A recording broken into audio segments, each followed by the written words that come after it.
बिलावल जो हैं वो पहले सियासतदान थे। उन्होंने ये लफ्ज़ सिलेक्टेड इस्तेमाल किया था। या अभी कल परसों बोस्निया के प्रेसिडेंट आए हुए थे, वो भी जीएचक्यू जाके आर्मी चीफ से मिलते हैं। बिजनेसमैन जो हैं वो जीएचक्यू जाके आर्मी चीफ से मिलते हैं। आपने मुलाकातों की जिक्र की तो ऑब्वियसली आपकी मुलाकातें भी होती रही, वो भी सामने आई। जो आर्मी चीफ के साथ थी, मैंने कोई रिलीफ नहीं मांगा था, चाहे गिलगित बल्तिस्तान हो, चाहे कराची हो या दूसरे इलाके हो पाकिस्तान के। पाकिस्तान में एक मार्शल टाइप एनवायरनमेंट है। जो आपका ये बयानिया है उसका पहला इम्तिहान गिलगित बल्तिस्तान के इंतखाबात हैं। हमारे 8 farmer ministers including and plus the speaker, उनको जबरदस्ती डरा धमका के फाइलें दिखा के तोड़ लिया। दो सियासी जमातों के दो ही मसले हैं, जरदारी खानदान के मुकदमात और शरीफ खानदान के मुकदमात। बिल्कुल ये झूठ है, ये इसका इमरान खान साहब ने कहा हुआ है। आई मीन एक तमाशा लगा हुआ है जिसको पूरे पढ़े लिखे लोग खड़े होकर तालियां बजा रहे होते हैं कि जी पता नहीं क्या हमने करप्शन पकड़ ली है। कि पानामा पेपर्स में जिन फ्लैट्स का, जिन प्रॉपर्टीज का जिक्र आया, उसकी अभी तक एक स्टेटमेंट, एक रसीद नहीं दिखाई। उन्हीं फ्लैट्स में बैठ के आप फौज से हिसाब मांग रहे हैं, आप हुकूमत से हिसाब मांग रहे हैं, पर अपनी मनी ट्रेल नहीं दे रहे।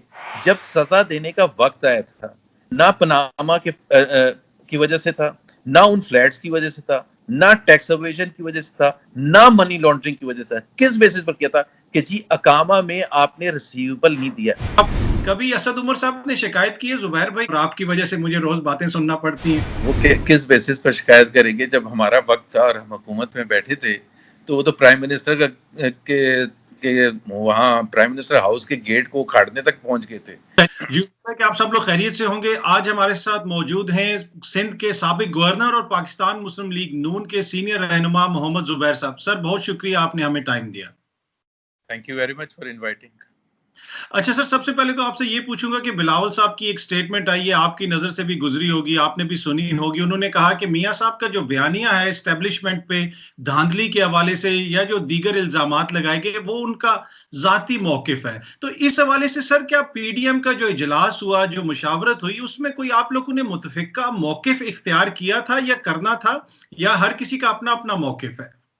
नहीं, मेरा ख्याल है अतर थोड़ा सा अगर आप उनका बीबीसी का इंटरव्यू पढ़ें जिसका आप रेफरेंस दे रहे हैं, उसमें उन्होंने सिर्फ एक चीज पर अपना कहा था कि ही वाज सरप्राइज्ड, और वो था गुजरांवाला जलसे में जो मियां साहब ने जब नाम लिए थे कुछ सीनियर फौजियों के, तो उस पर उन्होंने कहा था कि ये हमारा आई वाज सरप्राइज्ड, और उनको नहीं एहसास था कि मियां साहब ये नाम लेंगे। तो उसको काफी मेरा ख्याल है गलत तरीके से इंटरप्रेट किया गया, एज इफ के बिलावल या पीपल्स पार्टी हमारे साथ नहीं खड़ी हुई है इस तमाम बयानिए पर। आपके व्यूअर्स के लिए और सबके लिए मैं ये याद दिला दूं कि, और ये कल हमने टीवी पर भी मेरा बयान आ गया था कि बिलावल जो हैं वो पहले सियासतदान थे अगस्त 2018 में, जिन्होंने जब असेंबली का फर्स्ट सेशन हुआ था तो उन्होंने ये लफ्ज सिलेक्टेड इस्तेमाल किया था for the selectors of course के भाई सिलेक्टेड।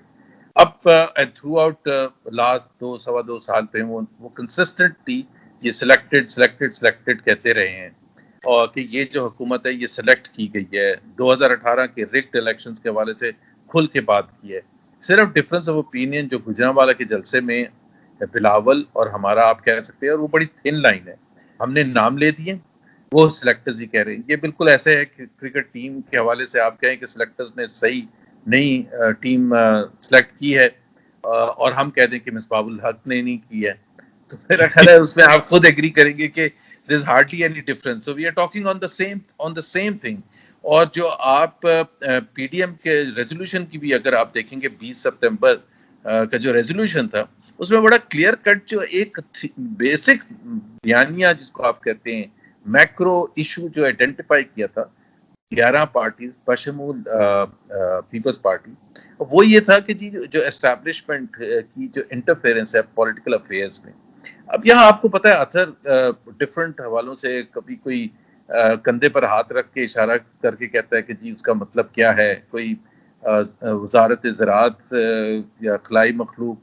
बट एस्टैब्लिशमेंट क्या है? एस्टैब्लिशमेंट ऑब्वियसली मीन्स मिलिट्री की, और ये कोई ढकी छुपी बात नहीं है। जिस मुल्क में 4 मिलिट्री इंटरवेंशंस हुए हों और उसके अलावा एक तमाम लोगों को एहसास हो। आज भी आप देख लेना कि हाइब्रिड रजीम का जो कॉन्सेप्ट है, या अभी कल परसों बॉस्निया के प्रेसिडेंट आए हुए थे, वो भी जीएचक्यू जाके आर्मी चीफ से मिलते हैं। बिजनेसमैन जो है वो जीएचक्यू जाके आर्मी चीफ से मिलते हैं। सो पावर का बैलेंस जो है वो तो है उस तरफ, एंड ठीक। That is not in line with the constitution of Pakistan. So हमारी जद्दोजहद जो है वो बड़ी क्लियर है। हम ये तो नहीं हम कहते कि जी वो अच्छे लोग नहीं है, हम ये कहते हैं कि क्या ये पाकिस्तान के आइन के से तजाद रखता है ये हाइब्रिड रजीम? बिल्कुल रखता है, उसमें कोई गुंजाइश ही नहीं है। ठीक। डिसीजन मेकिंग जो है एग्जीक्यूटिव के पास है और पार्लियामेंट के पास है, और ठीक। वो रन करते हैं, they are suppose to run the affairs of the country. ये है बेसिकली। ठीक। अच्छा सर, आपने मुलाकातों की जिक्र की तो ऑब्वियसली आपकी मुलाकातें भी होती रही, वो भी सामने आई। दूसरी बात ये है कि जब पीपल्स पार्टी को मौका मिलता है वो आप लोगों की सुबकी करवा देते हैं। जब आपको मौका मिलता है, एक पीपल्स पार्टी के सीनियर रहनुमा बता रहे थे कि माजी में जब हमने बयान दिया, जरदारी साहब ने सख्त बयान दिया है, तो पीछे हमें मुस्लिम लीग नून खड़ी हुई नजर नहीं आई, तो आप उनकी सुबकी करवा देते हैं। पर दूसरी तरफ एक ऐसा शख्स है जो ये कहता है कि मैं आप दोनों को नहीं छोड़ूंगा। जब आप दोनों के एक दूसरे के साथ 100% मुखलिस नहीं होंगे तो आप उसका मुकाबला कैसे करेंगे सर? एक तो बिल्कुल मेरा ख्याल है अतर आपको भी एग्री करना चाहिए कि 11 पार्टीज एक किसी कॉमन एजेंडा के बेसिस पर साथ एक प्लेटफॉर्म पर आई हैं। इसका मतलब ये नहीं है कि हमारे अपना जो आइडेंटिटी है इंडिविजुअल पॉलिटिकल पार्टीज की वो नहीं है, और हमारे इश्यूज के बेसिस पर पीएमएलएन आखिरकार एक अलग पॉलिटिकल पार्टी है, पीपल्स पार्टी की अलग वजूद है, उनके अपने थिंकिंग है कि पाकिस्तान को कैसे लेके जाना है, वो किस किस्म की इकोनॉमिक पॉलिसीज, गवर्नेंस के हवाले से, फॉरेन पॉलिसी के हवाले से उनका अपना मौक़िफ़ हो सकता है, और हमारा अपना मौक़िफ़ है। हमारा पीएमएलएन का आइन मुख्तलिफ है, पीपीपी का आइन मुख्तलिफ है, तो कहीं ना कहीं जाके तो क्लैश होता है और डिफरेंस ऑफ ओपिनियन होता है, और आइंदा भी होगा। So there should be no surprise. जब भी तहरीक चलती है और उसमें बहुत सी पार्टीज शामिल होती हैं, तो उसमें एक मिनिमम कॉमन एजेंडा होता है। जिस तरह ये कहते हैं राइट विंग एक्सट्रीम पार्टीज भी हैं, राइट ऑफ सेंटर भी हैं, सेंटर पार्टी भी है, लेफ्ट ऑफ सेंटर भी हैं, नेशनलिस्ट पार्टीज भी हैं, तो ये एक कॉमन एजेंडा है। इट डज नॉट मीन कि हमने उनकी पॉलिसी को 100% अपना लिया। और ठीक। जहां तक कि इमरान खान साहब का ताल्लुक है, लेकिन उसका मैं एक सिर्फ आपको हिस्टोरिकल बैकग्राउंड बता दूं कि 2 पार्टी सिस्टम था। जैसे 95% वेस्टर्न डेमोक्रेसीज में 2 पार्टी सिस्टम होता है और चला आता है। कोई भी नहीं ये कहता कि ये 250 साल से रिपब्लिकन और डेमोक्रेटिक पार्टी या कंजर्वेटिव या लेबर पार्टी जो है इनकी इजारादारी चली आ रही है। ऐसा ही होता है, जिसने भी पॉलिटिक्स करनी होती है उसी प्लेटफॉर्म से आके करते हैं। 2 पार्टी सिस्टम का एक कॉन्सेप्ट है, एक लिबरल वैल्यूज रिफ्लेक्ट करता है, एक कंजर्वेटिव वैल्यूज रिफ्लेक्ट करता है। और पाकिस्तान में एक मुस्लिम लीग और पीवीपी एक उभर के 2 पार्टी सिस्टम के तौर पर 90s में आई थी, बट दोनों ने काफी गलत काम किए, और फिर 2006 में एक चार्टर ऑफ डेमोक्रेसी साइन किया जिसमें वो गलतियों का भी एतराफ किया था। एंड वी थॉट कि पाकिस्तान अब एक नए तरफ जाएगा, एक नए डेमोक्रेटिक ट्रेडिशंस की तरफ जाएगा, जहां एक दूसरे को बर्दाश्त करना जो था वो लाजमी जुज़ था, unlike the politics of 1990s और अर्लियर। लेकिन हमें नहीं पता था कि एक तीसरी पार्टी भी उभर के आएगी, पीटीआई, उनको हक भी पहुंचता है। और उन्होंने हमारी जो पॉलिटिक्स थी 2000 वो चार्टर ऑफ डेमोक्रेसी के बाद जब 2008 में वक्त आया और एक दूसरे को बर्दाश्त करने का एक एस्पेक्ट हमारी पॉलिटिक्स में इंट्रोड्यूस हुआ कि डिफरेंस ऑफ ओपिनियन होगा पॉलिसीज पर, परफॉर्मेंस पर। ये नहीं होगा कि गद्दार हैं और इनको बाहर निकालो, या चोर हैं, लुटेरे हैं, इनको बर्दाश्त नहीं कर सकते, सिक्योरिटी रिस्क है। लेकिन पीटीआई ने एक ऐसी पॉलिटिक्स का आगाज किया कि दोनों को बिल्कुल एक महसूस हुआ कि ये तो एक नई किस्म की रिवायात पाकिस्तानी पॉलिटिक्स में आ रही हैं, और वो आज भी चल रही हैं। मेरे जैसे शख्स को हर वक्त एक पेट्रियटिज्म का सर्टिफिकेट अपने माथे पर लगा के फिरना पड़ता है, और इसी तरह से मुझे अपने दीन के हवाले से यकीन दहानी करानी पड़ती है कि मैं सच्चा मुसलमान हूँ, और पाकिस्तान से मोहब्बत का इजहार के लिए मुझे दिल में से बताना पड़ता है कि जी हमें भी उतने ही, हमारे दिल भी पाकिस्तान ही के लिए धड़कते हैं। और ठीक। तो और हमें अपने फैमिली वैल्यूज, आपने मीटिंग की जिक्र किया था कि जी मैंने कहा था कि वो मेरे जानने वाले हैं, पिछले 40 साल से जानता हूँ, उस पर एक बहस होती है कि पाकिस्तानी पॉलिटिक्स में, दुनिया भर में या आपके अपने फैमिली में या कल्चर में एक दफा कह दिया आप बीमार हैं तो दूसरा शख्स मान लेगा, अगर आप कहेंगे ये मेरा जानने वाला है तो दूसरा शख्स मान लेगा। लेकिन यहाँ वो कहते हैं जी तस्वीरें अगर रिलीज नहीं की आपने और अगर आपने ये नहीं बताया है तो इसका मतलब आप दोस्त नहीं थे। जी। What difference does it make, I mean in the political, overall political concept, कि अगर वो दोस्त नहीं भी थे तो what is the issue at hand? जी। तो it's a very difficult political environment in Pakistan with the presence of PTI. जी। अच्छा सर, आपने भी आज गिलगित बल्तिस्तान जाना है। हालिया दिनों में हमने देखा कि मरियम साहिबा भी वहां पे गई, लेकिन लग रहा है ऐसा है कि थोड़ी सी हाफ हार्टेड आप लोगों ने कैंपेन चलाई। और माजी में भी हमने ये देखा कि 2007 में भी मियां साहब ने इंतखाबात का इमरान खान के और जमात इस्लामी के कहने पे बाइकआउट कर दिया था। अगर पीपल्स पार्टी को देखें तो उसने बड़ी मुतहरिक कैंपेन वहां पे चलाई, इसलिए कि पीपल्स पार्टी ने 1985 से सीखा। जब उन्होंने इंतखाबात का बाइकआउट किया तो फिर शेख रशीद साहब जैसे लोग सामने आए जो बाद में पीपल्स पार्टी के लिए बड़ा मसला बने। तो आप लोगों ने क्यों इसको इतना खुला छोड़ दिया मैदान को? इसलिए कि आगे जाके उसने सूबा बनना है, सेनेट की सीट्स निकलती हैं वहां से, तो इतनी इंपॉर्टेंस क्यों नहीं दी आप लोगों ने, या फिर ये तासुर गलत है? देखिए, ये तासुर गलत है। एक तो आपको प्लीज अंडरस्टैंड करना पड़ेगा, चाहे वो गिलगित बल्तिस्तान हो, चाहे कराची हो या दूसरे इलाके हो पाकिस्तान के। पाकिस्तान में एक मार्शल टाइप एनवायरनमेंट है, जहाँ जो हमारा जो ओवरऑल बयानिया है कि एस्टैब्लिशमेंट की इन्वॉल्वमेंट रहती है, इंटरफेरेंस रहती है। अभी Gilgit Baltistan is no exception. वहाँ से जब से इलेक्टोरल प्रोसेस शुरू हुआ है, तो आप ये सोचें कि हमारे 8 farmer ministers including and plus the speaker, उनको जबरदस्ती डरा धमका के फाइलें दिखा के तोड़ लिया। अब ये आप खुद सोचें कि ये कितना मुश्किल एनवायरनमेंट है हमारे लिए कैंडिडेट्स एक लास्ट मिनट पर सिलेक्ट करना। तो ये उसी तरह से जिस 2018 के इलेक्शन में बिल्कुल खुले तरीके से ये पॉलिटिकल इंटरफेरेंस हो रही है। आपको पता है कि कानून के मुताबिक, आइन के मुताबिक पाकिस्तान का जो भी सिटिंग मिनिस्टर होता है वो कैंपेन नहीं कर सकता।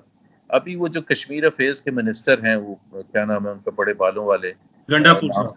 जी, गंडापुर साहब। गंडापुर साहब, वो पिछले 10 दिन से वहां बैठे दबा के कैंपेन कर रहे हैं और कोई किसी की हिम्मत नहीं है। अब आप खुद बताएं कि वो, उनको ये भी नहीं, जब तक वो इलेक्टोरल कैंपेन खत्म हो जाएगी तो उनको 2-3 नोटिस इशू कर देंगे। अभी आप मुझे बताएं, आप इंग्लैंड में बैठे हुए हैं, क्या इस किस्म का माहौल हो सकता है कि खुल्लम खुल्ला खिलाफ वर्जी की जाए? और ये तो मैं एक आपको सब जो सामने एग्जाम्पल है, चीफ इलेक्शन कमिश्नर जो है जीबी के, वो इस्लामाबाद में बैठे हैं। भाई आप इस्लामाबाद में क्या बैठे हैं? You should be sitting in GB and taking decisions on a daily basis. 24/7 आपको वहां काम करना चाहिए। लोगों की शिकायत होती हैं। तो हमारे लिए इवन प्लेइंग फील्ड नहीं रही। जी। लेकिन फिर भी जो मरियम नवाज साहिबा गई थी, 5 तारीख को गई थी, और अब she had to come back today because वो उस कद्दू से गिलगित रोड बंद थी बिकॉज ऑफ द वेदर। तो शी जी। Had to come back today. वो कल दोबारा जाएंगी, गिलगित जाएंगी और 12 तारीख तक होंगी। तो as much as we could do. ठीक है। अच्छा सर, देखिए मरियम नवाज साहिबा ने कहा था कि जो नवाज शरीफ साहब का बयानिया है या फिर जो मेरा बयानिया, वो बड़ा वजनी है, हर कोई इसका वजन नहीं उठा सकेगा। तो आपने फैसला करना है कि आप हमारे साथ चलेंगे या नहीं चलेंगे। लेकिन दूसरी तरफ आप वो ये कह रही हैं, अगर आपने हमें छोड़ा तो हम आपका घेराव करेंगे। तो ये तो वो अपने ही उसके कॉन्ट्रोडिक्ट कर रही हैं जो उन्होंने पहले कहा था।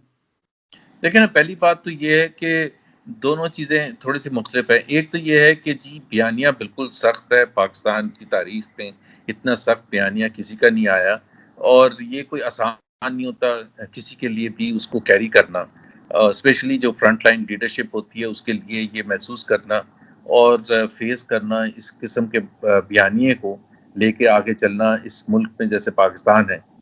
सो वो तो एक बिल्कुल एक एस्पेक्ट है और जिसको हम ज़ाहिर कैरी कर रहे हैं। दूसरे जो आपने बात की है, और उसमें तकरीबन देखें जो 95% हमारी लीडरशिप है, उनको कोई इशू नहीं है। क्योंकि सबसे ज़्यादा इम्पोर्टेंट चीज़ अगर मैं आपको बताऊं कि ये जो बयानिया है, इसका प्रेशर नीचे से वर्कर्स के लेवल से आता है और ऊपर लीडरशिप पर आता है। अगर आप पीएमएलएन के वर्कर को, चाहे वो फैसलाबाद में, सरगोदा में, कराची में, कहीं भी है, अगर आप उससे पूछेंगे तो वो इस बयानिए से भी सख्त बयानिए पर खड़ा हुआ है। उनको तो हाथ जोड़ने कई दफा पड़ते हैं कि खुदा के लिए थोड़ा हाथ हल्का रखें।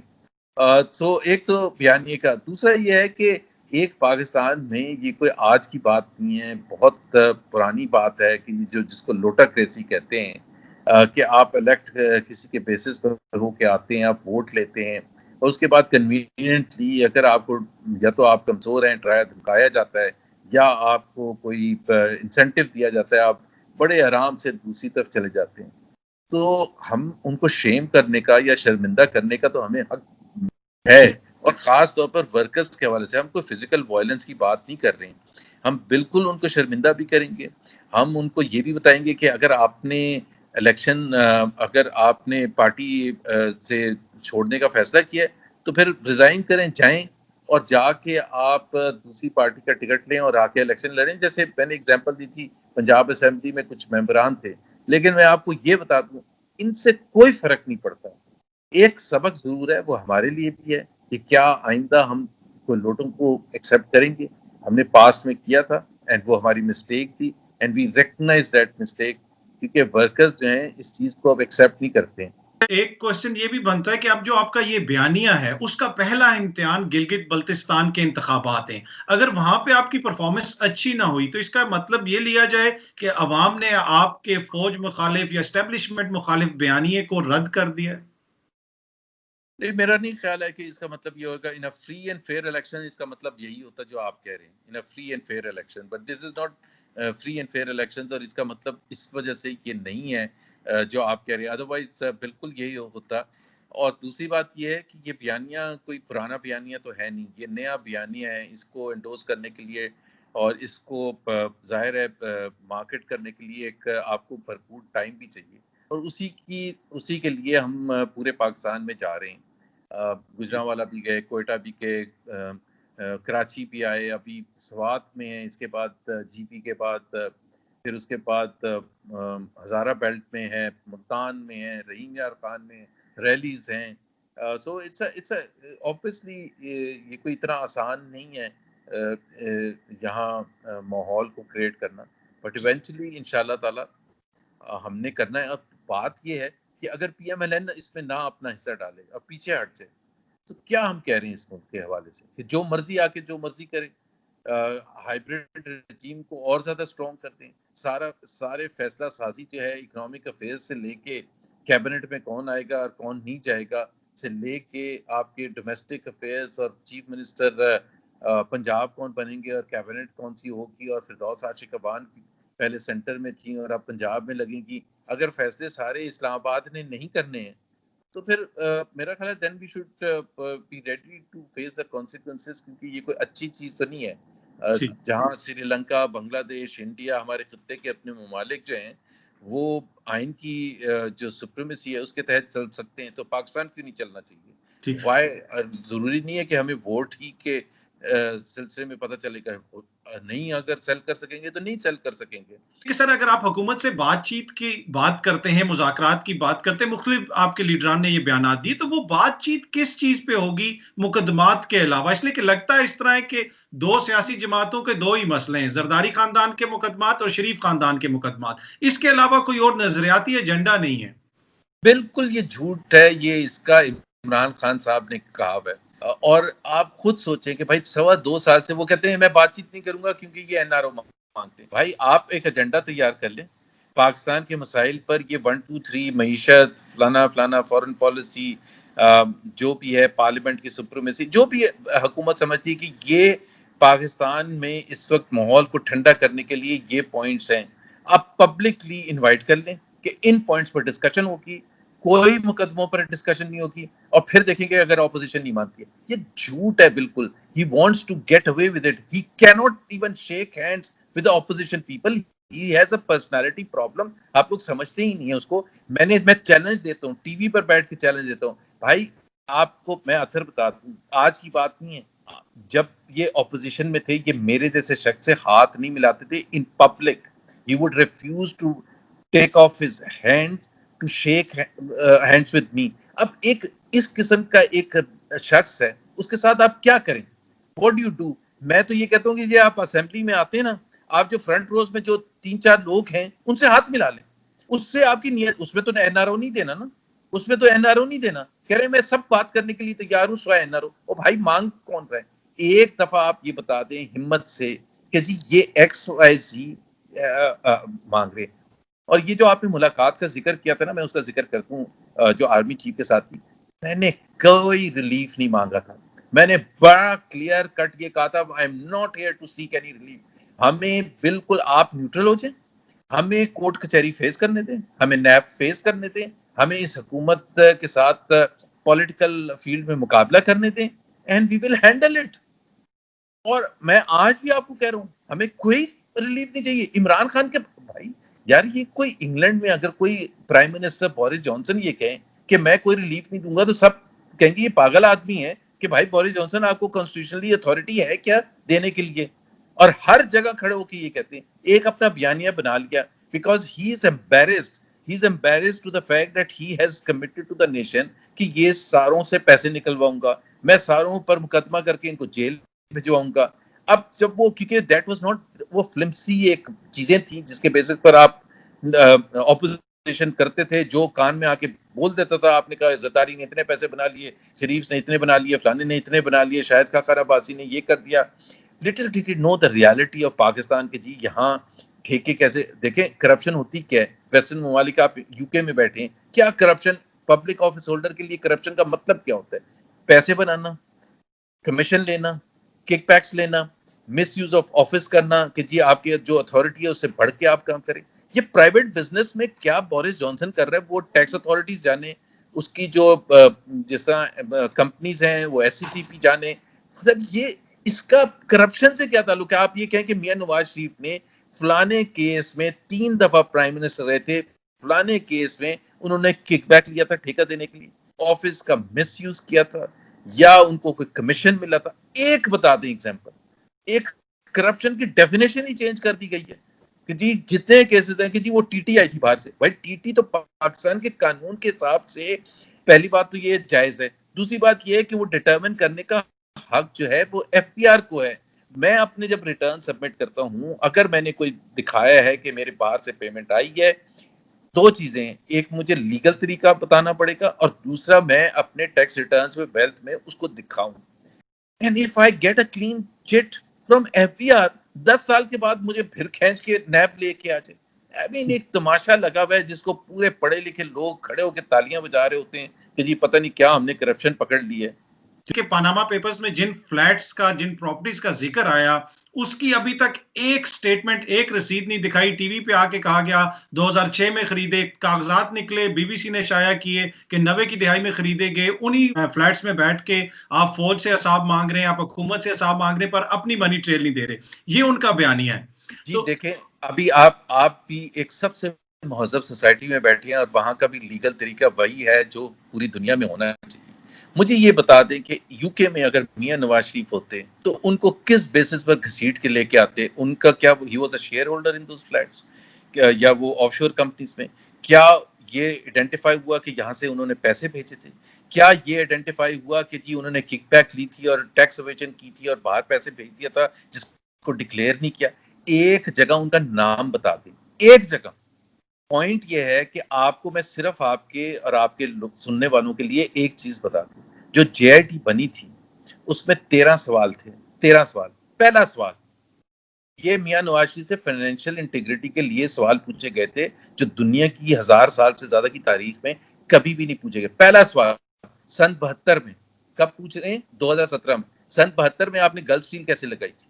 अभी मुझे आप दुनिया की डिक्शनरीज उठा के ला के दे दें कि 45 साल पुराना किसी से पूछा जाएगा। सन 74 में दूसरा सवाल, सन 74 में गल्फ स्टील क्यों बेची थी? वो कितने हो गए? 43 साल, 43 ईयर्स। फिर वो जो पैसे आए थे वो कहां गए? अभी मुझे आप ये बता दें, ना गल्फ स्टील से ताल्लुक मियां नवाज शरीफ का, जिसका ताल्लुक था, जिसने इन्वेस्टमेंट की थी, वो उसको मरे में भी 14, 15, 16 साल हो चुके हैं। मियां नवाज शरीफ से आप किस बात पर? और इसी वजह से ये मैं आपको बता भी दूं और आपके सुनने वालों के लिए, जब सजा देने का वक्त आया था, ना पनामा की वजह से था, ना उन फ्लैट्स की वजह से था, ना टैक्स एवेजन की वजह से था, ना मनी लॉन्ड्रिंग की वजह से। किस बेसिस पर किया था? कि जी अकामा में आपने रिसीवेबल नहीं दिया। और मैं आखिर आपको बता दूं, मैं आईबीएम जैसी कंपनी में सीएफओ रहा हूं और मैं अच्छा खासा फाइनेंस समझता हूं। पाकिस्तानी लॉज के हिसाब से इंडिविजुअल को कभी भी रिसीवेबल नहीं दिखाना होता। मुझे एक पाकिस्तानी टैक्स लॉज देख लें, पाकिस्तान का कोई कानून दान फॉर एग्जांपल जो सर्विसेज भी दे चुका हो, जो बिल भी कर चुका हो और उसको पैसे ना मिले हों, वो जून 30 का अपना जब हिसाब देगा तो उसको नहीं शो करना होगा। यहां मियां नवाज शरीफ को डिस्क्वालीफाई कर दिया फॉर लाइफ, केस था पनामा का, और अकामा पर भी नहीं किया, अकामा में रिसीवेबल पर भाई आप कर देते ना, उस पर फ्लैट्स पर उस वक्त नहीं किया। दूसरा जिस चीज में उनको सजा हुई थी, जो रेफरेंसेस फाइल किए थे, वो भी 2 नंबर। आज तक कभी सुप्रीम कोर्ट ने नैब को डायरेक्ट नहीं किया, उनके पास कोई अथॉरिटी नहीं है, नैब इज एन इंडिपेंडेंट इंस्टीट्यूशन के रेफरेंसेस फाइल करें। फिर उस पर एक जज बिठा दिया सुप्रीम कोर्ट का, मॉनिटरिंग जज बिठा दिया कि वो मॉनिटर। तीसरी चीज कि ये इतने 6 से 8 महीने में कंप्लीट करेंगे। क्यों भाई? एक तरफ तो आप कह रहे हैं Mian Nawaz Sharif must face the music as a normal Pakistani citizen, then why are you directing like you've never ever done for any other client? And most important, there were 450 Pakistanis who were named in Panama. Nawaz Sharif was not one of them. वो बाकी 449 कहाँ हैं? ठीक, कानून का इतलाक तो फिर सब पर होना चाहिए था। मियां साहब वजीर आजम थे, उनको हम लोगों ने इलेक्ट किया था, तो उनके से एक्सपेक्टेशंस भी ज्यादा थी और उनको ही मस्ट भी जो है ना दूसरों से ज्यादा उनको ट्रांसपेरेंट होने की जरूरत थी। एक ये भी आर्ग्यूमेंट है, पर टाइम ज्यादा हो गया सर। आखिरी क्वेश्चन मैं आपसे करूंगा, जिस तरीके से आपने इमरान खान साहब के खिलाफ आप फ्रंट फुट पे खेलते हैं, कभी असद उमर साहब ने शिकायत की है जुबैर भाई क्यों आप जो है मेरी जो है वो काम खराब कर रहे हैं और आपकी वजह से मुझे रोज बातें सुनना पड़ती हैं? कभी उन्होंने कोई शिकायत की है ऐसी आपसे? वो किस बेसिस पर शिकायत करेंगे? जब हमारा वक्त था और हम हुकूमत में बैठे थे, तो वो तो प्राइम मिनिस्टर के वहाँ प्राइम मिनिस्टर हाउस के गेट को उखाड़ने तक पहुंच गए थे। तो वो किस बेसिस पर कहेंगे कि आप क्या कर रहे हैं? हमने कौन सी सियासत की है? एक रेड लाइन आप बता दें हमने क्रॉस किया। वो तो 126 दिन मफलूज करके रख दिया था।